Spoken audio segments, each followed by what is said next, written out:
Good afternoon, everyone. So, in the last class, we started up with the microbiology lectures. So, in that, we have seen the unit 1 introduction to microbiology. तो त्याच्यामध्ये आपण काय बघितलेलं, scope बघितलेलं आणि completely introduction part, आपण introductory part बघितलेला मायक्रोबायोलॉजीचा. तर ह्या युनिटमध्ये आपण स्पेसिफिकली आता इंटरनली जाणार आहोत आणि we will learn about micro organisms. So your unit 2 is microorganisms.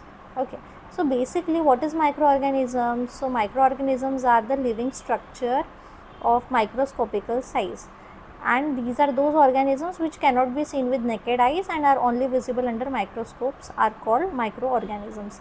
म्हणजे असे जीवाणू कीटाणू की जे आपल्याला डोळ्यांखेरीज दिसत नाही, डोळ्यांच्याद्वारे दिसत नाही. ओके, बट आपल्याला केव्हा दिसतात, जेव्हा आपण मायक्रोस्कोपचा वापर करतो तेव्हा आपल्याला ते दिसतात. ते झालं तुमचे मायक्रो ऑर्गॅनिझम्स. आणि ह्यांच्यामध्ये क्षमता कसली असते, तर आजारी पाडण्याची क्षमता या मायक्रो ऑर्गॅनिझम्समध्ये असते. आता क्लासिफिकेशन बघूयात. हे पण आपण लास्ट लेक्चरमध्येच बघितलेलं होतं, पण तरी पण एकदा ब्रश ऑफ करूया आपण. तर त्याच्यामध्ये काय, प्रोटोझोवा झालं, ॲल्गे झालं, व्हायरसेस, बॅक्टेरिया, फंगाय, हे सर्व तुमचे क्लासिफिकेशन्स आहेत मायक्रो ऑर्गॅनिझम्सचे. तर बॅक्टेरिया, व्हायरस, ॲल्गे, फंगाय वगैरे तर तुम्हाला ऑलरेडी माहिती आहेत. पॅरासाइट्स वगैरे पण तुम्हाला माहिती आहेत की काय असतात. ओके, सो नेक्स्ट इज आता आपण एक एक करून बघूया. तर बॅक्टेरिया. तर what is bacteria? Bacteria are small single celled organisms that are neither plants nor animals. ते प्लांट्समध्ये पण येत नाही आणि ते ॲनिमल्सच्या क्रायटेरियामध्ये पण बसत नाही. तर मग हे बॅक्टेरिया कोण असतात? बॅक्टेरियामध्ये फक्त एकच सेल असतो, ठीक आहे, एकदम छोटा आणि सिंगल सेल, तो असतो आपला बॅक्टेरिया. तर त्या बॅक्टेरियाचे पण काही टाईप्स असतात. म्हणजे की तो सेलचा कसा टाईप असेल, स्फेरिकल असेल किंवा रॉड शेप्ड असतील किंवा स्पायरल, स्पायरोचेट्स, ॲक्टिनोमायसेट्स आणि मायकोप्लाझ्मास. तर हे काही टाईप्स आहेत बॅक्टेरियाचे. तर जेव्हा तुम्ही इमेज बघाल ना, तेव्हा तुम्हाला वन बाय वन ते प्रॉपरली समजेल. So let us see each one of it. So पहिला बघा तुम्ही काय, स्पेरिकल. आता स्पेरिकलमध्ये येतं कोक्काय, ठीक आहे. तर स्ट्रेप्टोकॉकस निमोनिया, ह्याचं स्ट्रक्चर तुम्हाला दिसेल कसं आहे, राऊंड शेपमध्ये आहे, ठीक आहे, आणि 2 सेलच दिसतात तुम्हाला इथे. ओके, तर हे झालं तुमचं स्पेरिकल कोक्काय. परत मग स्ट्रेप्टोकॉकस पायोजिन्स झालं, ज्याच्याने तुम्हाला थ्रोट होतो. स्ट्रेप थ्रोट म्हणजे काय, की जेव्हा तुम्हाला स्ट्रेप्टोकॉकसचा बॅक्टेरिया गळ्याला प्रॉब्लेम देतो आणि त्याच्याने तुम्हाला खोकला, सर्दी, ताप वगैरे येतो, तो आहे तुमचा स्ट्रेप थ्रोट. ओके, तर त्याचा व्हायरस बघा कसा दिसतो, बॅक्टेरिया बघा त्याचा कसा दिसतो, असा अळीसारखा दिसतो आणि गोल गोल त्याचे स्ट्रक्चर असतात, स्पेरिकल असतात, ठीक आहे, राऊंड शेपमध्ये. परत अजून स्पेरिकलमध्ये कोणता प्रकार येतो तुमचा, हा वाला येतो, मायक्रोकॉकस ल्युटियस. आता मायक्रोकॉकस ल्युटियस म्हणजे काय, कॉजेस आर्मपिट्स टू स्टिंक. म्हणजे की तुमच्या गबलेमध्ये जो वास येतो ना, तो कोणता बॅक्टेरिया वास देतो, तर मायक्रोकॉकस ल्युटियस हा वास देतो. त्याचं स्ट्रक्चर कसं असतं, परत तो स्पेरिकल शेपमध्ये गोल गोल असतो आणि 4 गोळे असतात, असा दिसतो तो बॅक्टेरिया. त्याच्यानंतर स्टेफायलोकॉकस ऑरियस. आता स्टेफायलोकॉकस ऑरियस म्हणजे काय, जेव्हा तुम्हाला फूड पॉयझन होतात किंवा सायनसचे इन्फेक्शन वगैरे होतं, तर हा बॅक्टेरिया तुम्हाला टार्गेट करत असतो. आणि बघा त्याचं कसा नेचर आहे, तर तो स्पेरिकल कोकाय शेपमध्ये असतो. आता सेकंड बघा तुम्ही, रॉड शेप बॅसिलाय. आता what is rod shape bacilli, म्हणजे रॉडच्या स्ट्रक्चरप्रमाणे त्यांचं रॉड म्हणजे तुम्ही बघितला असेल एखादा रॉड बघा, लोखंडाचा रॉड बघा, असे छोटे छोटे बारीक रॉड्सला जर तुम्ही एखादा जॉईंट केलं तर कसा दिसेल तुम्हाला, अशा शेपमध्ये दिसेल. तर तुमचा बॅसिलस एन्थ्रायसिस अशा शेपमध्ये असतो, त्याला म्हणतो आपण रॉड शेप बॅसिलाय, ज्याच्याने तुम्हाला एन्थ्रेक्स हा बॅक्टेरिया, एन्थ्रेक्स हा आजार होत असतो. त्याच्यानंतर सॅल्मोनेला एन्टेरिका. आता सॅल्मोनेला एन्टेरिका इन द सेन्स काय, बघा तुम्हाला जेव्हा टायफॉईड वगैरे होतो ना, तेव्हा तो बॅक्टेरिया असा काही दिसत असतो, हे बघा असा, ठीक आहे, दिसते तुम्हाला, एक सिंगल सेल आहे आणि त्याला काय आहे, व्हेरियस फिंगर लेग प्रोजेक्शन्स आहेत. ओके, हा बॅक्टेरिया जेव्हा तुम्हाला इन्फेक्ट करतो तर तुम्हाला काय होतो, टायफॉईड होतो. त्याच्यानंतर येते क्लॉस्ट्रिडियम बोट्युलिनम. आता क्लॉस्ट्रिडियम बोट्युलिनम काय, जेव्हा तुम्हाला बॉट्युलिझम होतं, बॉट्युलिझम इन द सेन्स काय, जे तुम्हाला जास्तच ब्लोटिंग टाईप होतं आणि तुम्हाला डायजेस्ट वगैरे फूड वगैरे होत नाही किंवा काय उलटी वगैरे होतं, तर ते क्लॉस्ट्रिडियम बॉट्युलिनम हा असा व्हायरस असतो, रॉड शेप्ड असतो. ठीक आहे. अगेन तुम्हाला समजेल की ह्यांचे नावं कशी दिलेली आहेत बाबा, त्यांच्या आकारांवरनं नावं दिलेली आहेत या बॅक्टेरियाच्या. आता तिसऱ्या शेप कोणता असतो बॅक्टेरियाचा लिहिलेला आहे बघा, काय लिहिलेलं आहे, स्पायरल शेप्ड. स्पायरल शेप्ड म्हणजे काय, आता तुम्ही स्पायरल बाइंडिंग जेव्हा करता कसं ते एकदम विणलेलं विळखा घातलेलं असतं.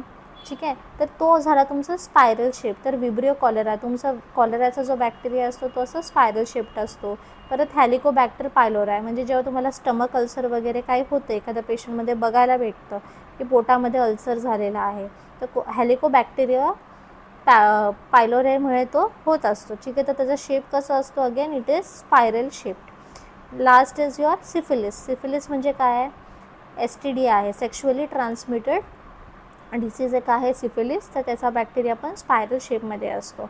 तर तुम्ही बघाल की बॅक्टेरियाला आपण कसं डिवाईड केलेलं आहे, विभाजन केलं आहे, तर त्यांच्या आकारांवरनं, त्यांच्या शेपवरनं आपण त्यांना बायफर्केट केलेलं आहे.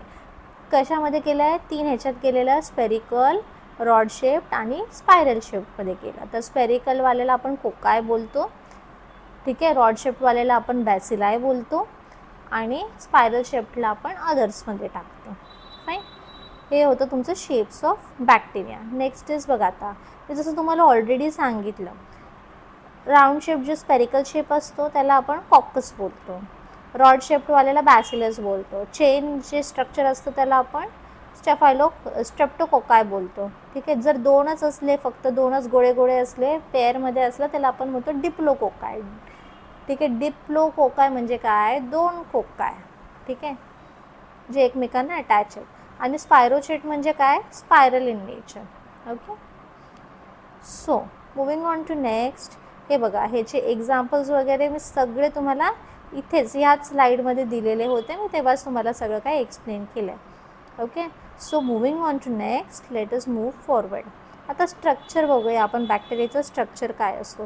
सो सिम्पल स्ट्रक्चर, जर मायक्रोस्कोपीच्या अंडर आपण बॅक्टेरियाला स्लायसिंग केलं. व्हॉट इज स्लायसिंग, म्हणजे की त्या बॅक्टेरियाचं आपण विभाजन केलं, त्याला सिमेट्रिकल नेचरमध्ये कट केलं, तर तुम्हाला काय काय वेगळं भेटतं बॅक्टेरियाच्या आतमध्ये.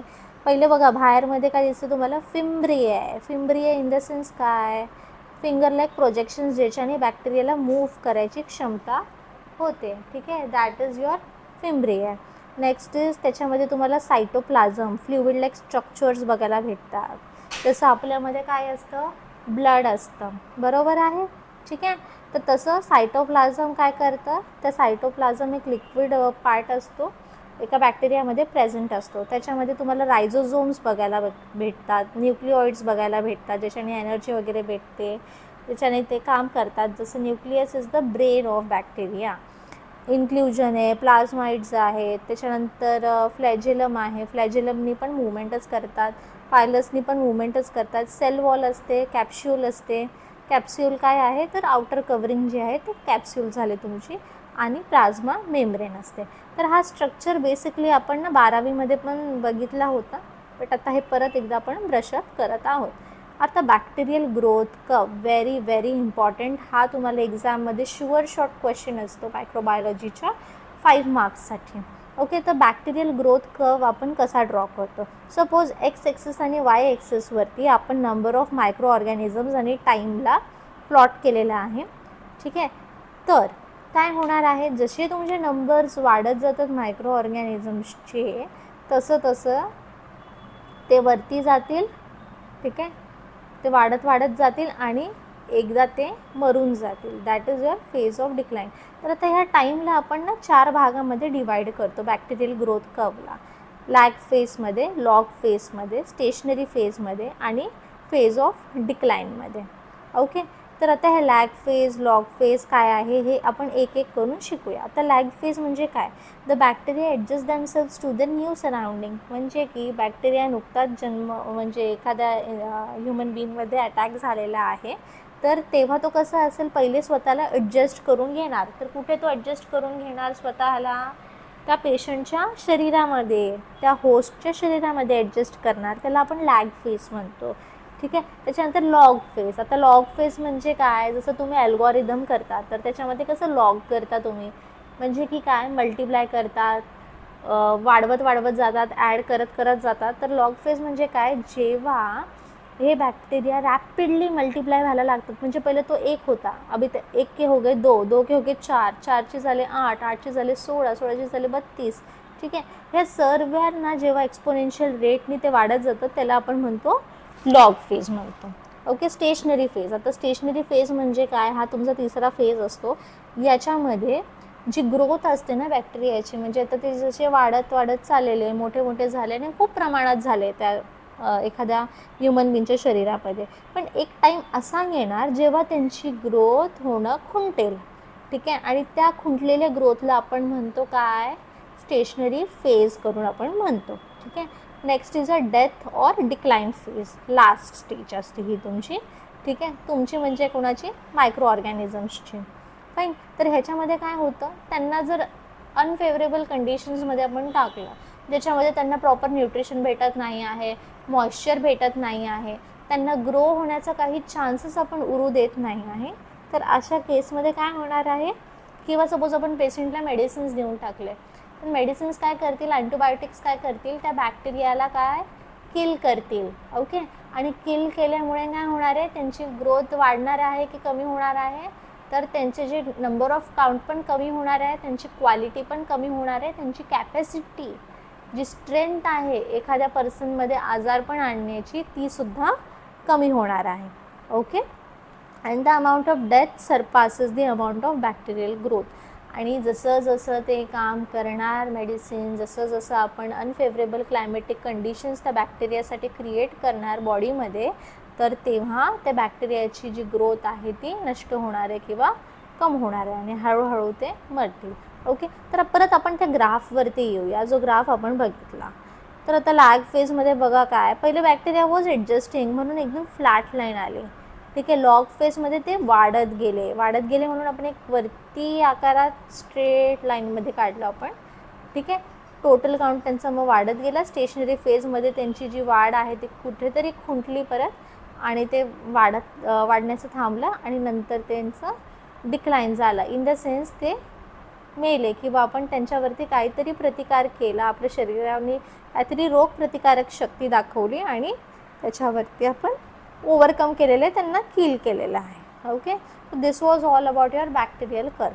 आता what are the factors basically which will affect the growth of bacteria. आता बघा, तसं आपल्याला ह्युमन बॉडीला जर डेव्हलप व्हायचं आहे तर आपल्याला प्रॉपर न्यूट्रिशन लागतं, डाएट लागतं, एनर्जी लागते, वेरियस आपल्याला न्यूट्रिएंट्स खावे लागतात, कार्बोहायड्रेट्स, प्रोटीन्स, सर्व काय. बरोबर आहे. तर तसंच ना हे बॅक्टेरियाला ग्रोथ होण्यासाठी ना काहीतरी गोष्टी महत्त्वाच्या असतात. Carbon dioxide, temperature, pH, light, osmotic effect, mechanical and sonic stresses, हे काही फॅक्टर्स आहेत ज्याच्याने काय होणार आहे, बॅक्टेरियाची ग्रोथ चांगली होत आहे. फाईन.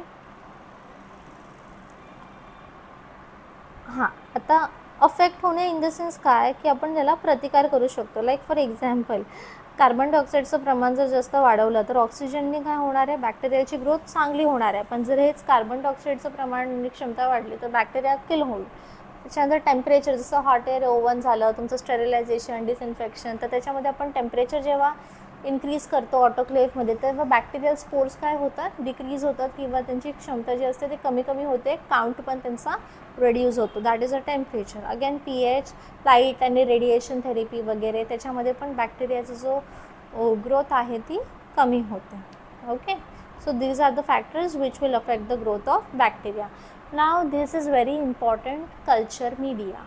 तर कल्चर मीडिया म्हणजे काय. ठीक आहे.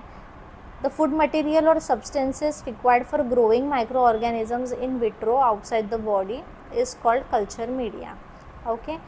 जे फूड मटेरियल म्हणजे फॉर एक्झाम्पल आपल्याला एखादा बॅक्टेरियावरती स्टडी करायचा आहे, म्हणून तो बॅक्टेरियाला आपण सॅम्पल कलेक्ट केला त्या इन्फेक्टेड पेशंटमधनं आणि त्याला आपण बाहेरच्या लॅबोरेटरीमध्ये, ठीक आहे, बाहेर त्याला उगवत आहोत, पेशंटच्या आतमध्ये नाही तर पेशंटच्या बाहेर आपण ते उगवत आहोत, लॅबोरेटरीमध्ये त्या बॅक्टेरियाला आपण ग्रो करतो आहे. तर त्याला जे खाद्यपदार्थ लागणार आहे त्याच्या वाढीसाठी, ज्या केमिकल्सला आपण वापर करणार आहोत त्याला आपण म्हणतो culture media. Okay. So the culture media means an environment where bacteria can grow and multiply, and it will provide proper nutrition and pH for the growth of bacteria. Okay. So what all things are needed for the composition of culture media? आता culture media कसा बनवतात? तर सर्वात पहिले आपण वापरतो water. त्याच्यामध्ये we will use distilled water for the preparation of media. We are going to use different electrolytes. जसं तुमचं बॉडीमध्ये काय काय असतं, सोडियम क्लोराईड असतं, ठीक आहे, पोटॅशियम असतं, मॅग्नेशियम असतं. तर तसंच काही इलेक्ट्रोलाइट्सचं आपण इथे कंपोजिशनमध्ये म्हणजे बनवण्यासाठी मदत घेणार आहोत. Okay. Peptone. What is peptone? Again it is from animal source and plant source. म्हणजे जे काही पेप्टाइड्स वगैरे असतात, जे पण काही प्रोटीन्स स्ट्रक्चर्स वगैरे असतात, that we will be taking from animal source and plant source. Agar. Agar काय आहे basically? It is use for solidifying the culture media. Like for example, तुम्ही जेव्हा कस्टर्ड खाता किंवा तुम्ही जेव्हा जेली खाता, जेली, ओके, तर ती जेलीला जेव्हा तुम्ही बनवता तेव्हा ती पावडर असते. पावडरला मग तुम्ही मिसळतात काय दुधामध्ये किंवा पाण्यामध्ये आणि त्याला मग फ्रीज व्हायला ठेवतात, तर ती कसं जेली स्ट्रक्चर फॉर्म होतं ना, तर तसंच तुमचं असतं अगार. ठीक आहे, जेल लाईक सबस्टन्स जे तुमच्या बॅक्टेरियाला ना तिथल्या तिथेच राहायला मदत करते इन द सेन्स काय, त्याला ते स्थिर तिथे सॉलिडिफाय करेल, स्थिर तिथे उभं करेल. ओके, ते जेल फॉर्ममध्येच असतं अगार. ओके. आता टाईप्स ऑफ कल्चर मीडिया. त्या कल्चर मीडियाचे काही टाईप्स असतात ते बघूया. First is it is based on your physical state. Solid असतं, सेमी सॉलिड असतं आणि लिक्विड असतं. फाईन. फिजिकल स्टेटवरती जे आपण डिवाईड करतो तर त्याचे 3 प्रकार बघायला भेटतं. कल्चर मीडिया सॉलिड असू शकतं, लिक्विड असू शकतं किंवा सेमी सॉलिड असू शकतं. आता based on the presence or absence of oxygen, anaerobic आणि एरोबिक. म्हणजे काही बॅक्टेरियाला ना ऑक्सिजनची गरज असते ग्रोथसाठी, काही बॅक्टेरियाला ऑक्सिजनची गरज नाही लागत, anaerobic. Based on nutritional factors. आता न्यूट्रिशनल फॅक्टर्समध्ये पण जेव्हा आपण डिवाईड करतो तर सिम्पल मीडिया म्हणजे त्याला सिम्पल टाईपचं न्यूट्रिशन लागतं, differential media, enrich media, transport media, enrichment broth, selective media आणि एनएरोबिक मीडिया. ओके, हे वेगळे वेगळे मीडियाज आहेत. हे आपण ना बघूया one by one, don't worry. So आता सिम्पल मीडिया ज्याच्यामध्ये तुम्हाला सांगितलं, सिम्पल मीडियामध्ये पण काय, न्यूट्रिएंट ब्रॉथ. आता म्हणजे ज्याच्यामध्ये तुम्हाला बॅक्टेरियाचं न्यूट्रिएंट ब्रॉथ म्हणजे काय की बॅक्टेरियाला तुम्ही जेव्हा उगवलेला आहे लॅबोरेटरीमध्ये तर त्याला काहीतरी आपण न्यूट्रिशन वगैरे देणार आणि त्याच्याने त्याची बॅक्टेरियल ग्रोथ होणार आहे. ठीक आहे. मग न्यूट्रियल अगार कोणता वापरतो आपण? बायोकेमिकल टेस्ट आणि कॅटलाइज आणि ऑक्सिडेजसाठी आपण न्यूट्रिएंट अगार वापरणार. आणि सेमी सॉलिड मीडियामध्ये it is use for detection of mobility of bacteria. Okay, म्हणजे की सेमी सॉलिड मीडिया आपण केव्हा वापरतो? अंडर सिम्पल मीडिया, जेव्हा आपल्याला बॅक्टेरियाची मोटिलिटी चेक करायची, म्हणजे तर बॅक्टेरियाला किती मूव्ह करता येतं, कसं हालचाल करता येते, तेव्हा आपण सेमी सॉलिड मीडिया हा वापरतो. आता enriched media, second type of media is your enrich media. तर एनरिच मीडियामध्ये येतं वेगळे टाईप्स, ज्याच्यामध्ये आपण हिमोलायसिस प्रॉपर्टी ऑफ बॅक्टेरियाचा वापर करतो, डिटेक्ट करतो. हिमोलायसिस म्हणजे काय करून की ते बॅक्टेरियाला आपल्या हिमोग्लोबिन जे आहे किंवा आयरन हे आहे त्यालावरती कसं ते कट करेल किंवा ते कमी करेल. फाईन. तर त्याच्यामध्ये आपण वापरतो चॉकलेट अगार वापरतो, ब्रेन हार्ट इन्फ्युजन आणि लोएफ्लर सिरम वापरतो. आता चॉकलेट अगारमध्ये काय, when agar is more heated it becomes brown colour. जेव्हा अगारला तुम्ही जास्त हीट करता तर ते जळताना ते ब्राऊन कलरमध्ये उत्पन्न होतं, त्याला आपण म्हणतो चॉकलेट अगार, कारण त्यांचा रंग जो असतो तो ब्राऊन रंगाचा होतो म्हणूनच. ठीक आहे. तर ह्या स्पेशल टाईप ऑफ अगार कोणत्या बॅक्टेरियासाठी आपण वापरतो? हिमोफिलिया इन्फ्लुएन्झा या बॅक्टेरियाची जर ग्रोथ आपल्याला तपासायची आहे, मोटिलिटी तपासायची आहे, तर आपण चॉकलेट अगारचा वापर करतो. मग लोएफ्लर सिरम आपण केव्हा वापरतो? जेव्हा आपल्याला कॉर्नेबॅक्टेरियम डिप्थेरिया म्हणजे डिप्थेरियाचा जो एक आजार आहे डिप्थेरिया, ठीक आहे, त्या आजाराचं जेव्हा प्रमाण आपल्याला करायचं आहे ॲट दॅट टाईम त्या बॅक्टेरियाला आयडेंटिफाय करण्यासाठी आपल्याला लोएफ्लर सिरम वापरावं लागतं. BHI agar. आता what is BHI agar? BHI agar is brain heart infusion. It is present in blood culture bottle and is use for the bacterial culture. Blood कल्चरची जेव्हा sample कलेक्शनची आपण bottle वगैरे use करतो, एक वेगळ्या टाईपची बॉटल असते ब्लड कल्चरची, ते मी तुम्हाला सांगेल FONमध्ये. ओके. सो त्याच्यामध्ये ना आपण हे BHI अगार ऑलरेडी टाकून ठेवतो आणि त्या बॅक्टेरियाला आपण त्याच्यामध्ये टाकलं, कॅप्चर केलं की आपल्याला त्याची ग्रोथ समजते. आता एनरिचमेंट ब्रॉथ. आता व्हॉट इज एनरिचमेंट ब्रॉथ? म्हणजे की असं एक अगार ज्याच्यामध्ये प्रॉपर न्यूट्रिशन आहे, प्रॉपर pH, ऑक्सिजन, सर्व काय त्याला भेटतं. ठीक आहे. तर त्याच्यामध्ये आपण 3 गोष्टी बघतो. म्हणजे स्टूल कल्चर आपण चेक करतो किंवा स्पुटम कल्चर जेव्हा आपण चेक करतो तर ते लिक्विड मीडिया किंवा एनरिचमेंट ब्रॉथच्या थ्रू करतो. ओके. तर we will use tetrathionate broth. म्हणजे जर आपल्याला सॅल्मोनेला टायफॉईडच्या बॅक्टेरियाला वेगळं करायचं, आयसोलेट करायचं, we will use tetrathionate broth. जर आपल्याला शिगेलाच्या व्हायरसला आयसोलेट करायचं, we will use gram negative broth. आणि जर आपल्याला विब्रिओ कॉलरा म्हणजे कॉलरेच्या जीवाणूला, बॅक्टेरियाला आपल्याला वेगळं करायचं, we will use the alkaline peptone water. So this is what your enrichment broth is. Then comes your selective media. आता what is selective media?